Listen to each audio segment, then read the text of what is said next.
Second Tuesday, every month, just happens to fall in the yeah. 60,000 miles.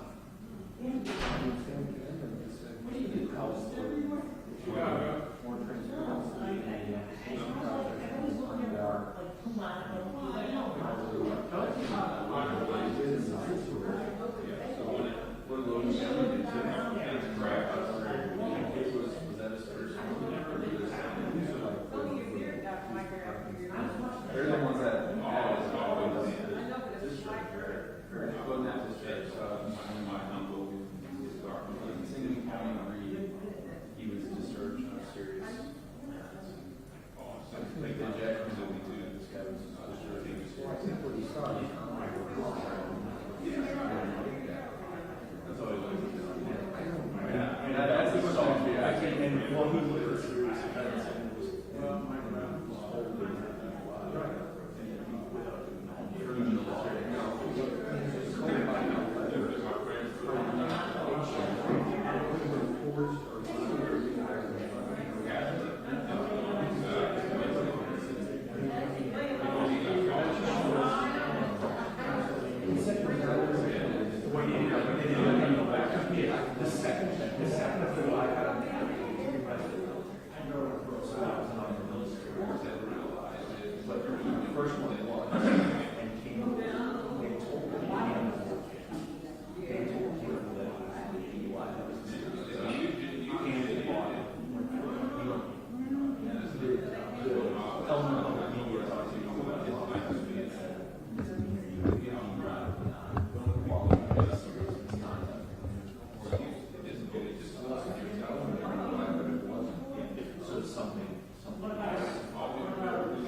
that's the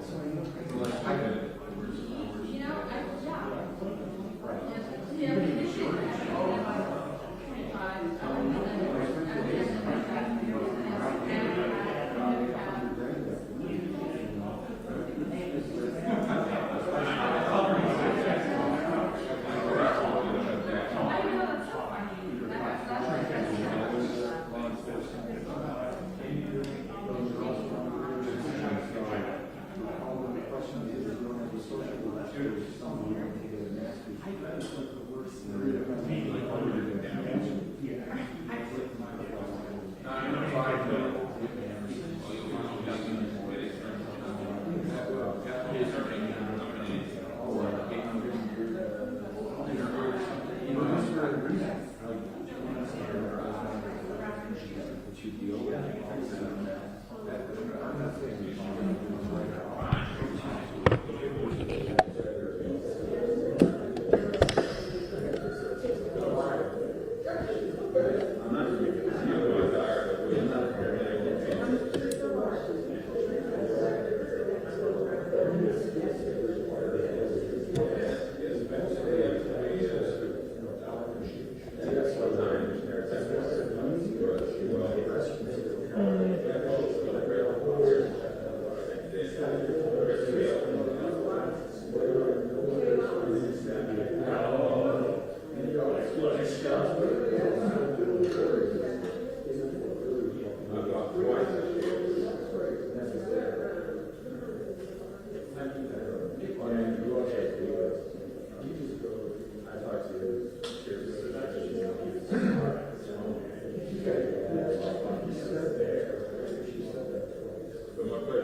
I've been acknowledged. I've been acknowledged. I just to that point, whatever it is. I'll do my best. Yeah, I can too, but it gets pixelated. Really, you know, it's kind of fresh. He just comes here, yeah, comes back.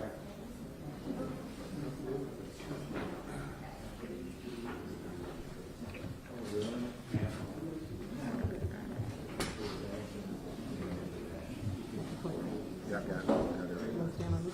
No, let's keep moving over there because we got the Okay.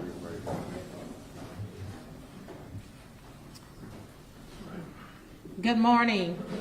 Thank you all so much for being here. My name is Teresa Haley with Haley and Associates Envisions 1908. Today is a sad day. You've been here before. We're here to talk about the results of the autopsy. I am so grateful to have Attorney Ben Crump with us. But as I watch the video again, I have to reiterate, Black women are under attack.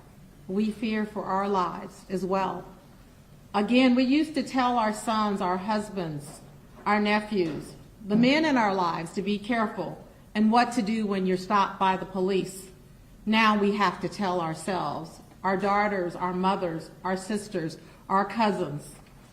As I watched the video, I thought, this is not murder. This is an assassination. Judge for yourself. At this time, I'd like to turn it over to our very esteemed Attorney Benjamin Crump. Thank you. Thank you so much, Teresa Haley, for helping this family and helping the community in these very difficult times. I'm Attorney Ben Crump, along with Attorney Natalie Jackson, Attorney Paul Greinke, and Attorney Jennifer Houghton. We have the honor of representing the family of Sonya Massey. Present with us today is her son Malachi Massey, her uncle Raymond Massey, as well as his daughter Shadia Massey. Also with me and Ms. Haley is Cliff Jones, who's going to assist me today as we talk about the results of the autopsy. Before we do that, I want to also talk about an update as we continue to probe and find out all the reasons why this tragedy happened, leading up before the killing and the aftermath of the killing. We talked about how the family wanted a thorough investigation as to why they didn't know until 24 hours later that the person who had shot Sonya Massey was a law enforcement official. Why weren't they told that from the very beginning when they showed up asking who did this? Malachi talked about how he was on the phone with the hospital officials, and he kept asking, they kept saying somebody shot her in her face, and told him in graphic detail at 5 o'clock in the morning what happened to his mother, but never told him who. Shadia and Jimmy went to the house at 6 a.m. that morning where law enforcement was all around. They kept asking the questions, who did this? What happened? Nobody told them that it was the sheriff's deputy, Sean Grayson, who had shot her in the face. They seemed to be led to believe that it was some prowler or something, because they started asking questions. Every time they would ask questions, they would be given questions. What was the history between her and the neighbor? And so it was troubling. So we wanted investigation, and I say we, the family, passionately wanted an investigation into that there, because they are suspicious of everybody and everything. Wouldn't you be if this happened to your daughter, your mother? And then we talked with the Department of Justice because we want to know more about the history of this sheriff's deputy who so flagrantly and senselessly shot and killed Sonya Massey with no remorse, no humanity after he did it, evidenced by the video. People contacted our office since we've had the press conferences, Teresa, and this is why we continue to try to fight not only in the court of law, but in the court of public opinion, because we know we have to fight to get justice. We don't assume that it's just going to happen for black people in America, even when we got all the evidence in the world, all the visual evidence in the world, we still don't take it for granted. We know the lessons of Laquan McDonald and how the officer got a slap on the wrist, even though that evidence was on video, ocular proof of the crime.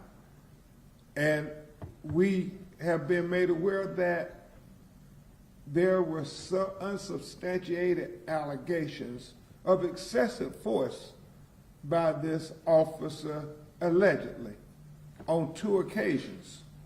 One dealing with an African American who received injuries from allegedly a tasing, but regrettably, before the findings were concluded, the individual wouldn't cooperate because apparently he was dealing with the criminal charges. And so he apparently didn't trust the system to do right by him. So we know that that individual is now considering coming forward.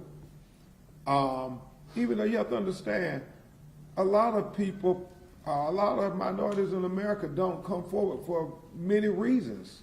They don't call the police for many reasons because things normally don't turn out good for us when we call the police. Obviously, Sonya Massey is exhibit 1, but we're hoping and encouraging him to come forward and tell what happened with his interaction with Deputy Sean Grayson. And then the other individual we know is out there. We don't know what this situation is, but apparently they also complained about excessive, unnecessary force inflicted by the deputy. And the question really goes back to what Sonya's father, Mr. Wilburn, said. With the 2 DUIs, with the reprimand from the Army over serious misconduct, with the 6 different law enforcement agencies in 4 years, with whatever answers he answered in the questionnaires when he was interviewing for the job. When you asked about why did you leave this department, why did you resign from this, were there red flags missed? And should he have been hired in the first place by the sheriff's department? Those questions only get louder. You know, Malachi and Cliff Jones and us, we asked that question, you know, DUI guilty convictions? How do you even have a driver's license? Much less getting a job as a sheriff's deputy.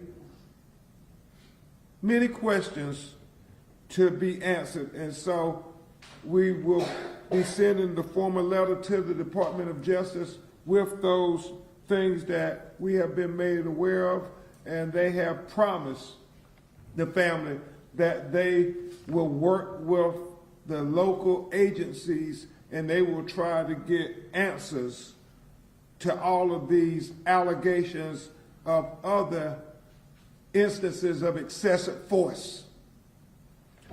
And before you hear from Uncle Raymond Massey and Shadia Massey, and finally from Malachi Massey, we want to take a few minutes to go over the autopsy report because I think it's important.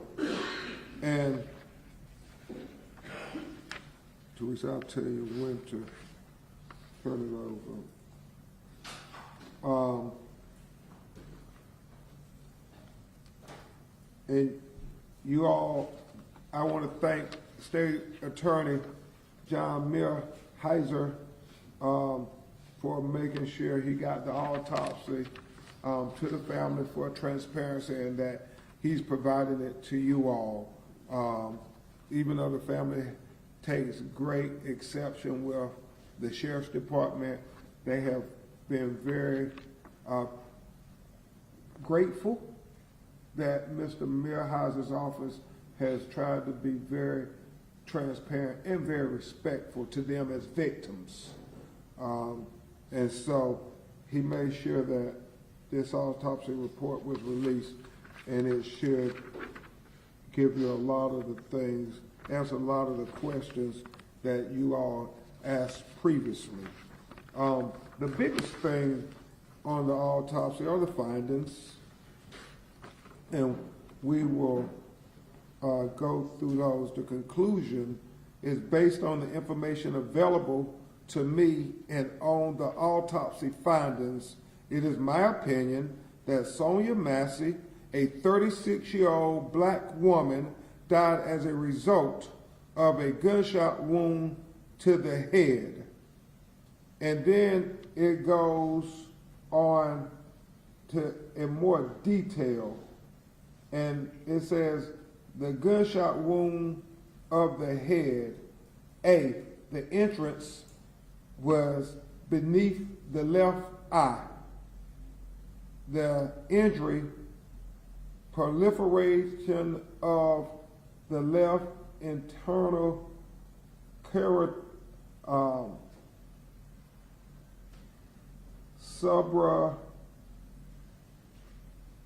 I'm looking at this word because I know it's not subdural artery, but it's an artery that is the blood vessel right beneath her eye.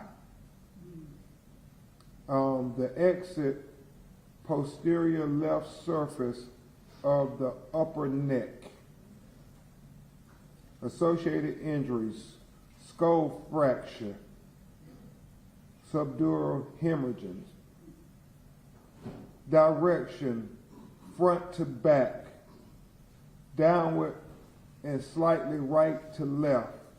Range, no soot or gunpowder stippling on the skin. If you could turn it over. And I would tell you, they had an anatomical model that is very important. Here, obviously, you have Sonya Massey with her beautiful smile. But you have, as they said, the injury right beneath the left eye. And then they talk about how the exit is posterior left surface of the upper neck, below the ear, below her hairline. Now, why this is so significant, is it confirms that Deputy Sean Grayson shot in a downward trajectory. He shot in a downward trajectory. This autopsy findings, coupled with the video where we see her ducking, saying, "Sorry, sir, sorry." He shot when she's making a motion coming up. That's how you get the downward trajectory. And you see on the video his arm, he aims down. he literally aims down. You see his arms brace in a downward trajectory. And we know that he walked 2 to 3 steps to his right, out away from the counter, where it was, we believe, from objective observation, to get a better shot at Sonya Massey. And when Sonya Massey was staring at the barrel of his gun, we see on the video what she did. She stooped down and said, sorry, sorry. And we believe that the bullet, the shot, was shot while she was in a stooping position coming up. And that's how you get the downward trajectory. And the autopsy confirms what everybody already knew on the video, that this was just a senseless, unnecessary, excessive use of force. Completely unnecessary. Certainly not justified. I mean, how can you justify this? She's all of 5'1", 110 pounds. He's approximately 6'5" tall, approximately 260 pounds. Completely excessive. Completely excessive. And so we will continue to provide you updates, evidence as we get it, because we're not taking for granted that America won't see Sonya Massey like Deputy Sean Grayson saw her. We want to make sure that America sees her as a human being worthy of dignity and respect and consideration. We don't take it for granted. Your actions speak so loud we need not hear your words. And until we get a conviction and a sentence, we will continue to keep our foot on the gas and full steam ahead and fighting for justice for Sonya Massey. Full steam ahead.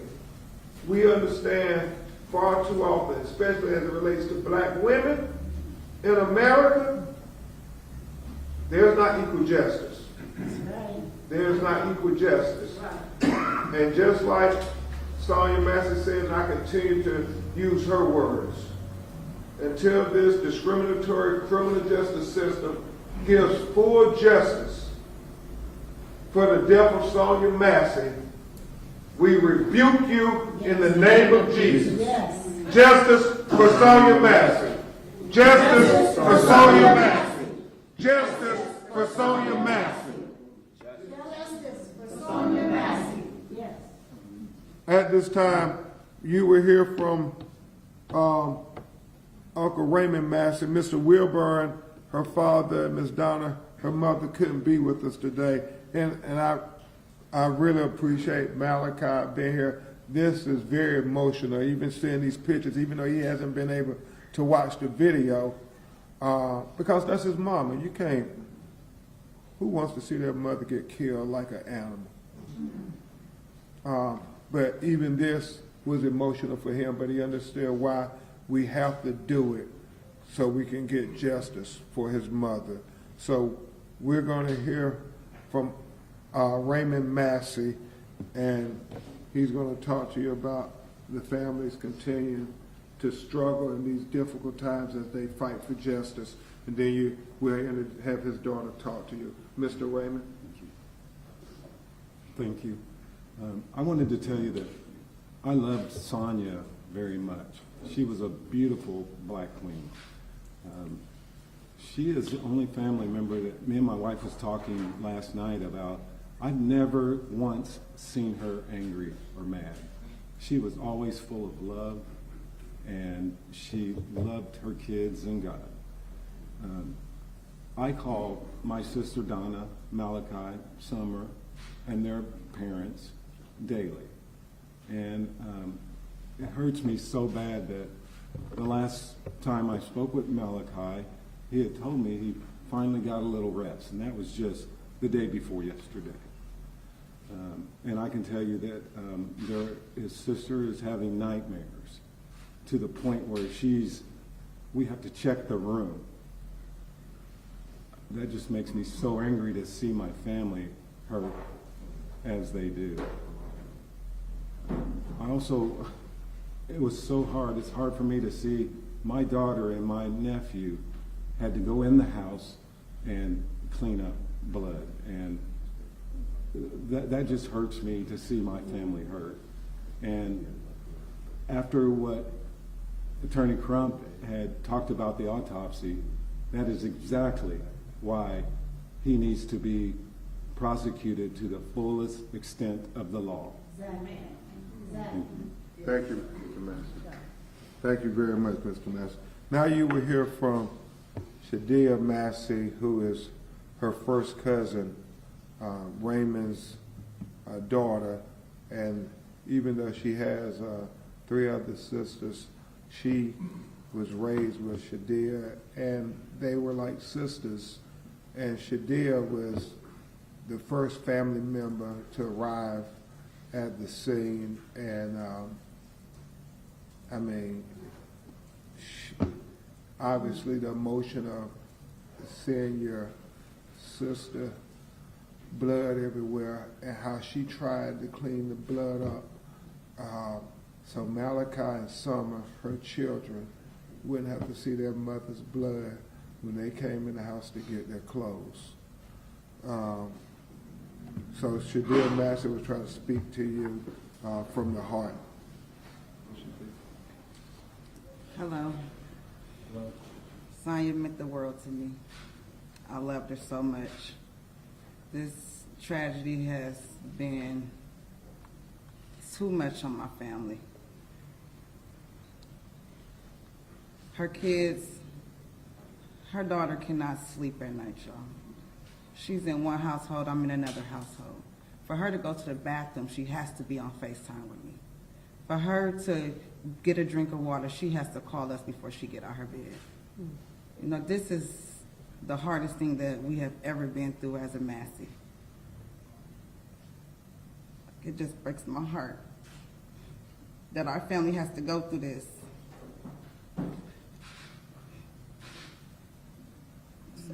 No, you're fine. Justice for Sonya Massey.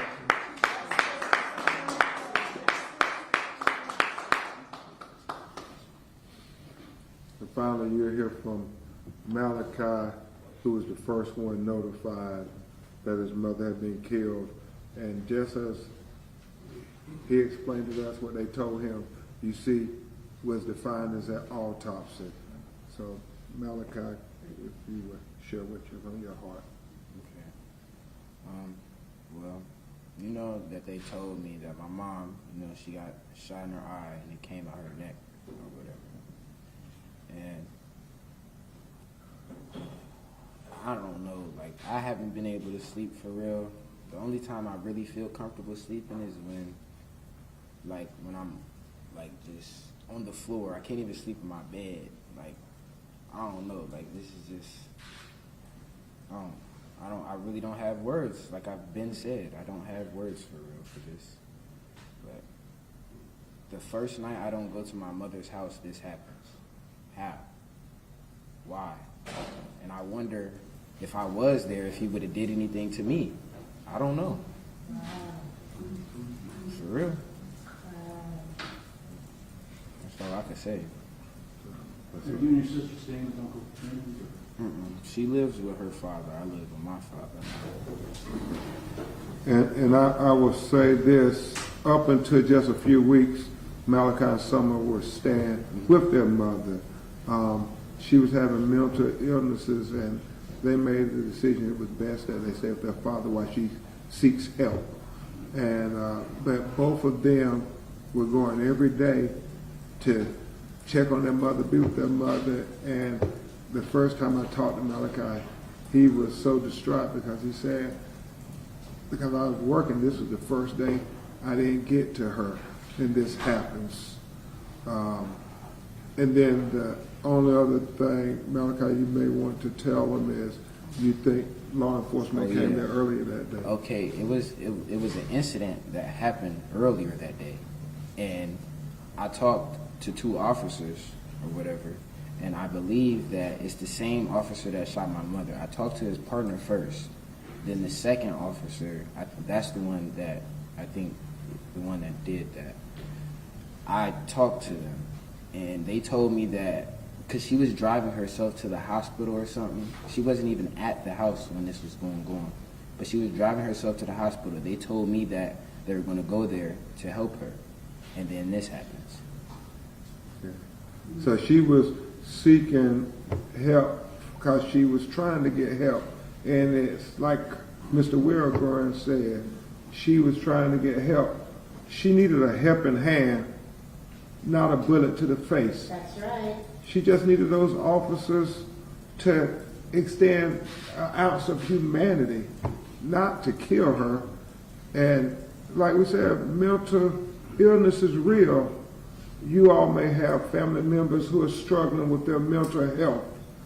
They deserve compassion and consideration, not excessive, unjustified force like we saw in that video. So we continue to try to say that Sonya Massey, life matters. She did, man, when you hear Malachi talk about what kind of mother she was, how she worked overtime to help him get a car and everything so he can get a job, how she talked to him about balancing budgets and about the Bible and about trying to work and be responsible. I mean, she was doing her best to be a person who helped people in the world, especially her children. She did not deserve this. She did not deserve this. So, Malachi, if you got anything else you want to say? Okay. Thank you so much, Malachi. We will try to take some of your questions if you have any. So, I'm sorry, Malachi was describing earlier on July 5th that there was a response that the same officers... That he said he believes it was the same officers. That's why he believes they knew she had was struggling with her mental health. And she had driven herself to the hospital for treatment? She had sought consultation, yes. She had not been in an inpatient program, but she was under doctor's care? Yeah, well, Mr. Wilborn said it, remember at the other press how she was trying to get consultation because she was struggling with her mental health. So Yes, sir. Malachi believes that the officers went to his mom's house earlier That day. The day before, July 5th, Was it? right? Yes, July 5th. July 5th, and do we know why they went to the house? No, some incident happened. She was on her way to the hospital when she was talking to Malachi. But you talked to the officers too. I talked to them and I was letting them know what was going on. I really don't know what happened before I got there, but I just know that I talked to them and let them know what's wrong with my mother. So you talked to one of the officers by phone, and I'm just... No, in person, face to face. Yes, they was at my house. You were at the house at Yeah. the same time visiting your mom? And she drove herself to the hospital because I don't know why she did, but she drove herself to the hospital. When I got there, it was just the police there. Because my mother called me before all of this happened, and she told me the police was there. And when I got to her house, she wasn't there. She was calling me, telling me that she's driving herself to the hospital, and they were outside of the house. So you don't know who called 911 or called it? So she drove herself to the hospital after the encounter with the police, right, that day? Mm-hmm. Okay. And you told them about her struggle with mental health. Yeah, and I just tried to, like, the whole week, like, before all of this happened, I've been trying to get her in a mental health. We actually did get her in a mental health place in St. Louis, but they let her come back. I don't know why though. Why would they let her come back so soon? I don't know. Thank you, Malachi. Praying for you, praying for you. Thanks. Any other questions? Yes, sir. You had referenced two separate people that had use of force complaints that were never officially filed. Were those? I think they were filed, they had no determination, is Okay. what we've been told. But they were filed. And just to get, I guess, to my question, were both of those for Sangamon County specifically, or were those at previous law enforcement jobs? We think it was a previous law enforcement job. One of them was an African-American citizen. We don't know the other one, but we know that the allegations is that they reported them. They have contacted our office. One of them did tell us he was a black man and told us it's the same guy, and that he, they end up charging him and stuff. He thinks they did that intentionally. And so apparently it's in his record that there were allegations made, but unsubstantiated. So we continue to try to get to the crux of that. The other individual called the office said that, they made a allegation, but nothing happened. And they didn't want to go further. They just prayed for the family and said, we had a run-in with him too. So these were proactive calls from the people to you, not official? Okay. Yeah. Proactive calls. What has DOJ told you? You told us the other day that they'd opened an investigation. They say we're monitoring, assessing, and following the criminal case. Right. And subsequent to that, we have been told to try to send a formal inquiry about these other allegations so they can look at who those citizens were and if there was a common connection of the excessive force and on who did he inflict excessive force allegedly on. Okay, so you're familiar with this process. Yeah. They haven't said an investigation, but they are assessing what you're. Right. You're saying. So that apparently they've opened a file and they have come short of calling it an investigation. And they told us they would notify us that they're trying to get information just like we're trying to get information, and that they're working with the local officials to get information. There's obviously plenty of questions about the incident with police arriving to her home earlier in the day. If all of that, who was at the house deputy aside, if there were multiple visits to her home in that day, what does that tell you about the way that she was received when those deputies showed up at the scene later, and the temperament and the way she was treated when they got there? Well, it's going to be interesting, and I'm sure we can find out who went on the call earlier. Was it the same officers or not? And then did they have body camera video on then, and so forth? And can we find that out? We're just trying to get to the truth of what happened, man, because what happened on that video was not right. It was senseless and it was unjustified. And so we want to know everything that led up to her being shot in the face while she said, "I rebuke you in the name of Jesus." I guess just to go off that, there were already critiques of the way they were handling, in treating her, talking to her at the home before any of this happened. The way she was going through something and they were short, they were talking slowly to her, and I guess just if there was already that history of knowing she kind of had that, does that just expound on those problems for you? Exactly. If you knew it was a person dealing with mental issues, then why in the world would you ever feel the need to do that to her? You know, she has no history. She never been arrested. You know, the autopsy, there was no drugs in her system other than the medication that we know about. She was just a mother trying to be a mother to her children. She did the right thing.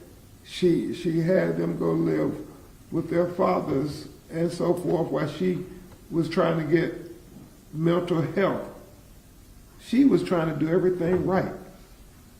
It was, you know, these officers, namely, you know, Grayson, who didn't respect her enough to try to say she's having mental issues and we need to try to be compassionate, not heavy-handed. It was reported with the Kincaid Police Department, in their records it showed misconduct, serious offense. Do we know, was Logan County and Sangamon County, did they also read misconduct, serious offense when going through his application?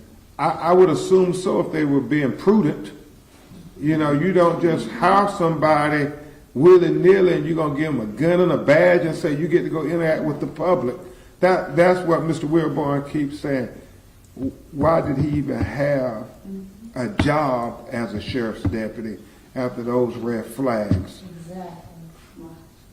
And the question that I also have is, you know, these police departments or sheriff's departments, would there be documents that you request them, or we've seen where they tracked, yes, we went to Sonya Massey's house at this time, like before that July 6th encounter early in the morning? You know, we don't know, but we believe that when they go to somebody's house, there should be some report of it. And so that's why we're hoping, as I told Malachi, we will know were these the same officers who came to the house or not when he got there trying to check on his mother.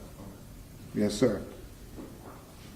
Can you or a family member talk about what they were trying to do specifically to get Miss Massey mental health aid and the St. Louis situation with her being down there? When is the time frame for that statement? And Mr. Wilburn and Brianna aren't here. I think they were the ones who were trying to help her with that, her sister Brianna and you. Okay. Do you know how long she was supposed to stay in St. Louis? Or? It was supposed to be 30 days, but then she got out after 2. 30 days, but they released after 2. Is what you said. Was that it? Sorry, John. Was that a voluntary? Yeah, it was a Voluntary. They made it, and Malachi talked to Mr. Jones and I.